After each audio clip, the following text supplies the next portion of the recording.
Doutor, quando a gente fala sobre esclerose, as pessoas falam assim, esclerose, será? Fulano teve, sei lá, perdeu a visão, mas as pessoas não têm muita noção de como acontece. O que ela é? Perfeito. É uma doença comum. Para você ter ideia, é uma das principais causas de incapacidade da população jovem neurológica. Então, só perde por trauma crânioencefálico. Então, é uma doença que ela vem e fica. Então, ela não tem cura. É uma doença autoimune que seu corpo produz anticorpo contra ele mesmo. Em especial na parte que a gente chama dos neurônios, que é a bainha de mielina. Os neurônios, eles funcionam que nem uma fiação elétrica, aí tem uma capinha que protege, que ajuda na comunicação do neurônio, que é a bainha de mielina. E aí seu corpo produz, é multifatorial, anticorpo contra essa região. E aí a pessoa perde função, como você falou, da visão. Tem até ilustração mostrando aí pra gente, aqui, né? Doutor? Então, isso é o neurônio, né? Então tem o núcleo e tem essa parte que a gente chama de axônio.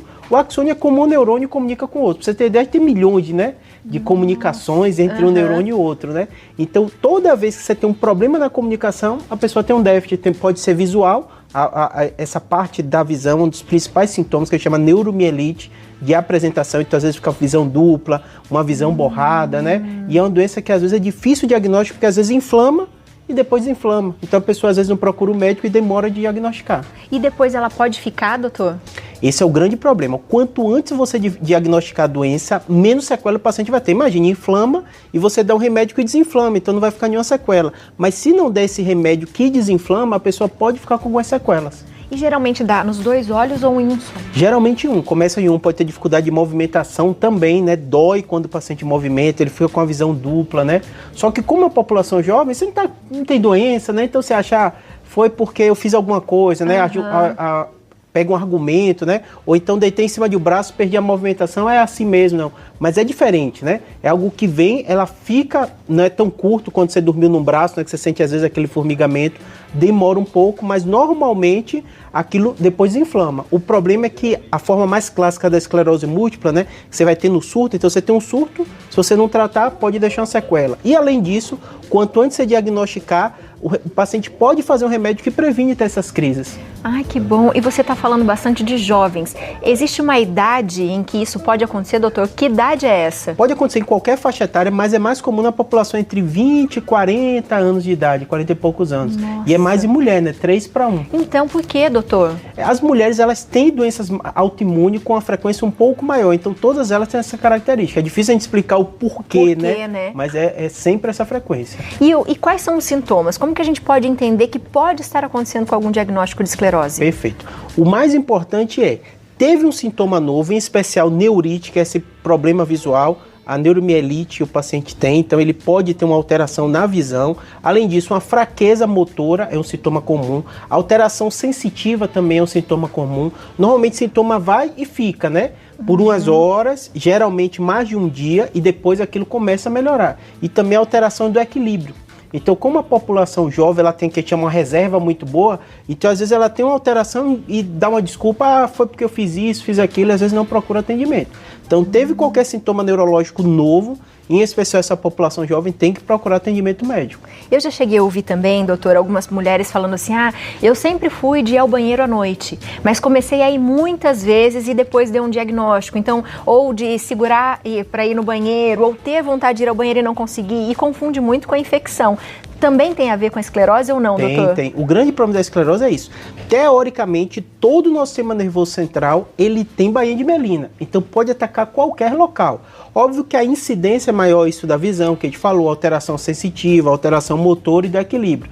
Mas, teoricamente, os outros órgãos também podem ser afetados. Então, uma alteração da frequência urinária também pode ser. Óbvio que quando a gente fala estatisticamente, tem outras doenças que acabam, como infecção urinária, essas outras, sendo mais prevalentes. Por isso que qualquer sintoma que a gente tenha, que é diferente daquele que a gente acha, né? Mas eu sempre tenho dor de cabeça, tá? Mas já tá vindo quantas vezes? Tudo a gente tem que procurar um médico para saber, de repente, o que é mesmo a doença. Perfeito. Tem doenças que, assim, por isso que desse mês alertando sobre isso, né? É justamente isso, porque tem doenças que ela tem um estigma muito grande, então tem dois extremos. Às vezes as pessoas não procuram médico para saber, e quando descobre a doença, o mundo acabou. Então, mais de 40 mil pessoas no país, né, com preconceito muito grande, até o nome, né? Esclerose, já lembra esclerosado? Não, mas é uma doença que tem controle, tem medicação para evitar ter as crises, né? As mulheres podem até engravidar tendo a esclerose múltipla, porque é nessa faixa etária, né, de mulher que está pensando em engravidar, e ela pode trabalhar, ter a vida dela normal. Então, normalmente, a grande dificuldade é esse, é o preconceito, né, de você achar que vai ter uma doença que não vai ter mais solução, e também do adulto jovem ter um sintoma novo e procurar atendimento médico.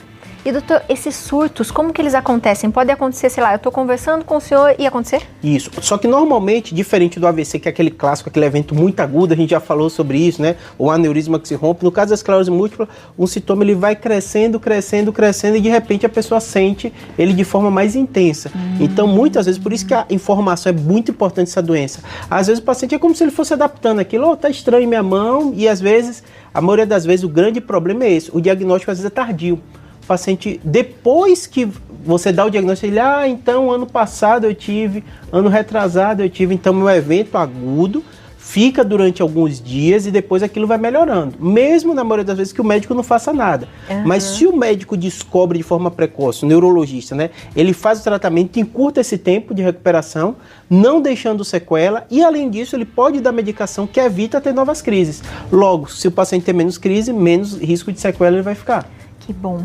E se ele acontece de ter a sequela, ele pode realmente perder a visão? Pode perder a visão, pode perder o equilíbrio, pode ter alteração de fala, né? Muitas vezes, isso que é difícil quando a gente fala de doenças que não tem cura, né? Como a esclerose múltipla. Muita doença autoimune é assim, mas ela tem controle. Então, muitas vezes o paciente pode ter um surto, se tratar de forma imediata, ele não fica com nenhuma sequela. Então, às vezes você vê casos de pessoas em forma mais avançada, ou, porque é óbvio, toda doença não se comporta igual, né? Tem essa forma clássica, mas tem também a forma que ela progride de forma primária. Então o paciente não vai tendo surto. Mas é 15%, 85% é dessa forma. Vai tendo crise, né? Então, às vezes, essa forma o paciente pode ter uma sequela, uma forma mais grave da doença. E também é difícil, às vezes, o diagnóstico. E, doutora, a gente tem aqui 2 imagens de ressonância. Perfeito. É assim que a gente faz o diagnóstico? Isso. O exame de ressonância tem até critérios clínicos que a gente fecha o diagnóstico. São critérios de Mactone que a gente chama, que pelas alterações da imagem, o neurologista ele consegue avaliar junto com o resultado do líquido, com a história do paciente. Então o diagnóstico ele é clínico, é a história do paciente e a gente consegue ver. Doutor, vou até falar para o senhor vir pertinho aqui para mostrar para a gente o que é então. A ressonância é um dos exames de melhor qualidade que a gente tem, que a gente consegue ver em detalhe o cérebro. Então a doença que inflama, a gente vê os sinais inflamatórios dela. Então, muitas vezes, por isso que a ressonância é tão importante, e hoje cada vez mais está dando diagnóstico precoce e vendo a relevância dele. Você às vezes vê o exame de imagem e vê as alterações que o paciente às vezes nem teve manifestação clínica. Então, se você tem essa relação temporal de imagens com tempo diferente, num paciente que tem uma clínica sugestiva, às vezes com ele tendo a primeira crise, você consegue fechar o diagnóstico da doença e começar o tratamento para ele. Nossa, que bom. A qualidade de vida dele vai ser muito melhor do que se ele descobrisse tardiamente. Perfeito. E a revolução dessas doenças é essa ressonância cada vez mais acessível, né? A gente sabe que ainda no sistema público ainda tem uma dificuldade, mas hoje é bem acessível, né? Ela faz o diagnóstico precoce e aí o paciente, isso que é curioso do Brasil, né? O Brasil a gente fala às vezes muito ruim do sistema de saúde público, né? Mas tem áreas que ele é referência. Vacina, a gente está vivendo isso do Covid, o Brasil dando show, né? Agora, né? A logística. E no caso de esclerose múltipla também, as medicações são altíssimo custo, cara, mas mesmo que é do sistema privado, acaba sendo tratado e pegando as medicações do sistema público. O Brasil tem uma das melhores organizações do mundo para o tratamento dessa doença. Que bom, doutor. E aqui quando a gente vê a diferença, onde que a gente está vendo a inflamação? Isso, a inflamação, tá vendo? Então, de um modo geral, o paciente tem múltiplas inflamações. Porque não é doença autoimune, então inflama o local, depois melhora, depois inflama outro. Então, qualquer local do cérebro, e a depender do local que foi atingido, o sintoma aparece. Por isso que é tão difícil, né? A pessoa perdeu o equilíbrio, afetou o cerebelo, depois perdeu um pouquinho a visão. Então, a doença é difícil de diagnosticar. E muitas vezes o paciente até tem uma crise no momento de estresse que ele está vivendo, passou por alguma coisa, então, e é mulher jovem, e às vezes o paciente mesmo fica negando, será que é estresse, será que é ansiedade, será que é outra coisa, e às vezes depois de um tempo acaba dando diagnóstico. Muito interessante. A gente tem uma pergunta aqui, doutor, já vamos responder ela aqui no nosso WhatsApp. Vamos lá. Da Elza Alves, de Osasco, São Paulo. Boa tarde, Abi. Gosto muito dessas pautas, deixa-nos sempre informados. Minha mãe tem 89 anos e muda muito de humor. Fica agressiva sem motivo aparente. Às vezes não lembra de nada que aconteceu no dia a dia. É possível que seja esclerose múltipla? Perfeito. E aí, doutor? Essa pergunta é curiosa, porque assim, quando fala esclerose, já lembra idoso. Mas é outro tipo de esclerose, né, que se utilizavam, né? Então, quadros, às vezes, demenciais, que a doença de Alzheimer se caracteriza como do mais relevante, elas aumentam muito a partir dos 70 anos de idade. E às vezes o paciente vai tendo alteração, que vai desde o comportamento, alteração de memória. Então, o quadro como ela, o especial é procurar o geriatra. O geriatra, eu falo que às vezes o generalista, né, a gente falou muito já de médico da família e tal, ele tem um papel muito importante. O idoso, ele é muito sensível. Às vezes uma infecção urinária pode dar uma alteração de comportamento. Uma pneumonia, ele não tem febre, não tem nada, e às vezes está lá com quadro, né? O problema cardíaco, né? Mas geralmente são esses quadros avançados de doenças da cognição, né? De um modo geral. Então é importante ela procurar. O geriatra primeiro, se ele achar necessário, procurar o neurologista que vai fazer esse tratamento e o diagnóstico. Muito bom. Doutor, vou dar um recado rapidinho e já Tudo volto. bem. Fique à vontade, Tudo doutor. Vem comigo aqui, vem, vamos continuar falando? Então vamos. E agora, doutor, acho que eu vou chamar um depoimento pra gente assistir junto. A gente vai conhecer a história da jornalista Solange Guzmão. Ela foi diagnosticada com esclerose múltipla em 2017, após perder a irmã. Ela gravou um depoimento pra gente em que ela compartilha um pouquinho a experiência com a doença. Vamos acompanhar. Olá, muito boa tarde, né? Meu nome é Solange. Eu fui diagnosticada com esclerose múltipla em 2017, o ano em que minha irmã faleceu, um mês depois, né? Eu descobri que eu estava com esclerose múltipla. Eu comecei a perder a visão do olho esquerdo e todos achavam que era por causa do diabetes. Aí, quando eu procurei um neuro, descobriu que a causa era devido a uma neurite óptica provocada pela esclerose, né? Os sintomas que eu mais senti foram esses, né? A dificuldade na visão, né? Um pouco de dificuldade para andar no começo, né? Quando eu descobri, sentia as pernas fracas, né? Muita dor nas pernas, né? Muitas agulhadas nos braços, né? Enfim, fiquei tive um mês de dificuldade em 2018, quando eu tive o primeiro surto, fiquei sem andar. E depois eu fui me adaptando, né? A esclerose não me parou, graças a Deus, né? Eu comecei a encontrar algumas dificuldades, parei por um tempo apenas, mas depois eu voltei ativa novamente, né? Lidar com a esclerose múltipla para mim é um tempo de descoberta de mim mesma, das minhas limitações, das minhas fragilidades, mas acima de tudo lidar com a esclerose múltipla, cada dia viver um passo, acordar e sentir que eu estou viva, para mim é o que há de melhor. Então não tem coisa melhor do que a vida, né? A causa para mim foi o choque emocional da perda da minha irmã, né? Mas hoje eu vivo com fé, com esperança que tudo vai dar certo. Eu acredito que Deus está à minha frente, não tenho medo do futuro, não vivo do futuro. Hoje eu faço o tratamento protocolo de Coimbra, né, que me ajudou muito, que tem me ajudado muito. Me sinto viva, faço atividade física, que é muito importante, né, quando nós descobrimos alguma doença, nós precisamos focar naquilo que nos faz bem. Então, uma dica é viver positivamente, não se entregar, não deixar que o medo paralise as nossas atitudes. Um beijo grande para vocês, fiquem com Deus. Tchau. Um beijo para você, Solange. Nossa, ela falou várias coisas importantes ali, doutor. Primeiro, confundir com diabetes, né? Se você já tem o diabetes, provavelmente você vai falar, eixa, pode ser, que é o que o senhor falou. Perfeito.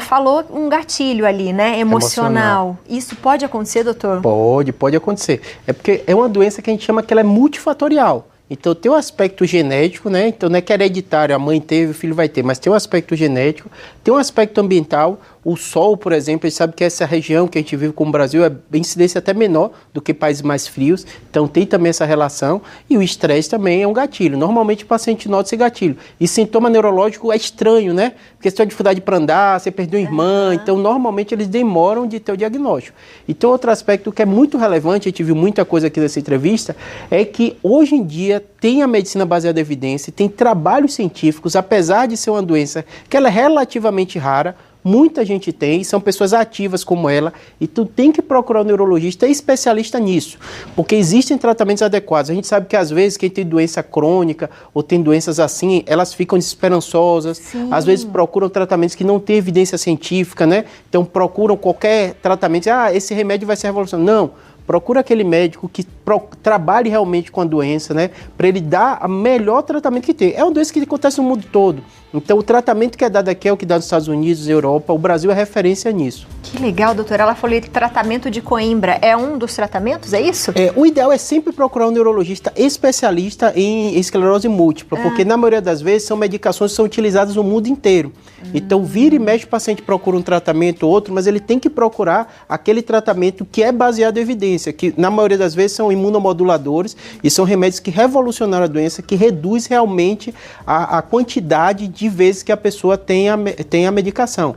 Toma a medicação e reduz. Então, realmente procura aquele médico especialista, né? Ele vai te dar o tratamento mais adequado. É o mesmo que é utilizado no mundo inteiro, né? Então, o brasileiro, a gente é muito... é difícil a gente adoecer. Eu já trabalhei nos Estados Unidos, já conheci, né? A gente sabe que a gente é que lida mal com doença, né? E normalmente, e hoje está evoluindo muito por causa de programas como o seu, quanto mais você se informa, você percebe, todo mundo vai adoecer. Não tem jeito. Não tem jeito. E quando chega a doença, pega a gente de surpresa. Então, o mais importante é respirar fundo, ouvir como ela funciona, procurar profissionais de referência nessa área e fazer o tratamento que é baseado em evidência utilizado no mundo inteiro. Muito bom. E, doutor, o senhor falou para mim do calor agora, né? Existem algumas coisas que as pessoas que têm esclerose, elas têm que evitar? Por exemplo, o calor, elas têm que evitar? Isso. De um modo geral, a gente vive aqui, né, no Brasil, né? Então, a gente sabe que às vezes tem períodos que tem gatilhos. Tem paciente que fala que piora muito no calor, outros alguns eventos no frio. Então, de um modo geral, é ele fazer o tratamento adequado e vão ter variações de humor, né? Uma doença muito pesada emocionalmente, né?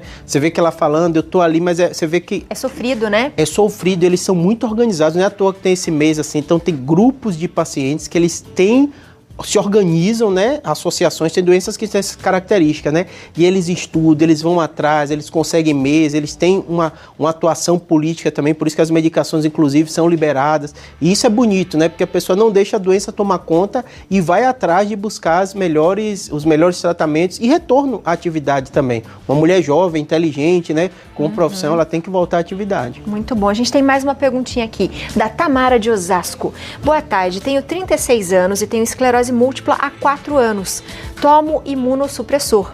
Eu gostaria de saber sobre a questão urinária. Desenvolvi bexiga neurogênica e mesmo tomando remédio, tenho muita dificuldade de segurar a urina. Existe algo que eu possa fazer para melhorar? Um beijo, Tamara. Perfeito. Existe sim. Normalmente o paciente com algumas doenças como esclerose múltipla, a gente na neurocirurgia lida muito com outros profissionais. Então muitas vezes o paciente precisa de um acompanhamento com o urologista. Então o ideal é ela sentar com o médico dela, com o neurologista, informar o que é que ela está se queixando mais e ele vai fazer essa avaliação conjunta. Mas é muito comum esses pacientes estarem junto com o urologista que lida com essa parte da bexiga. Na neuro a gente tem muito isso, né? Às vezes ela tem esse tratamento interdisciplinar. Existe fisioterapia urológica também, que às vezes colabora também nesses pacientes. Que legal. A mesma coisa acontece com a fisioterapia, né? Fisioterapia, tá é com alguns essencial. problemas motores. Terapia ocupacional, a gente às vezes fica só no médico, falando do médico, mas assim, a fisioterapia, a terapia ocupacional, na neuro e na neurocirurgia, sem elas a gente não faz nada, né? Porque um paciente como esse, ele tem um déficit, se você não consegue reabilitar, que é justamente resgatar outras áreas do cérebro, do sistema nervoso central, o paciente não melhora. Então não adianta você só tratar a doença, né? Você tem que fazer esse processo também de reabilitação. Muito bom. A gente tem mais uma aqui. Da Lorena, do Rio de Janeiro. Sou portadora de esclerose múltipla há 16 anos. Parabéns por esclarecer um pouco sobre essa patologia. Vocês estão trazendo luz para um assunto muito importante. Muito obrigada. Poxa, Lorena, que demais a gente saber que a gente está colaborando, né, doutor? 16 anos, tá vendo? Você vê que é uma moça jovem, ativa, e a gente fala que existem doenças que o preconceito é muito grande. Imagine a família dela, né? E ela teve diagnóstico. Um pouco, doutor, eu tô para pensar isso de esclerose múltipla com esquecimento, não é?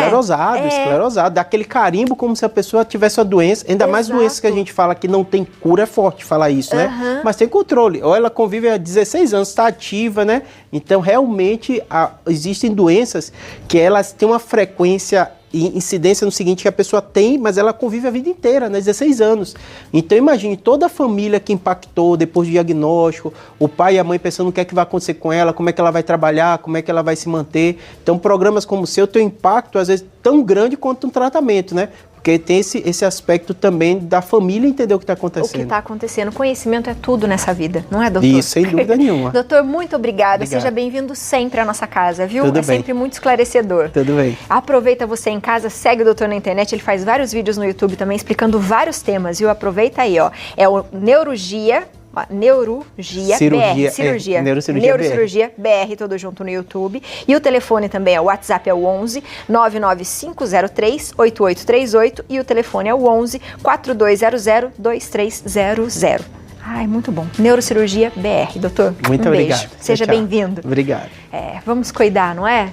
Pois é. E sabe o que é mais legal a gente entender? Além do conhecimento, de tudo que a gente tem aqui, né, que a gente aprendeu aqui, é a gente pensar que a gente não tem que ter preconceito. O preconceito, né, é um conceito anterior. Então, se você sabe, se você tem um conhecimento, você não vai ter um preconceito, não é?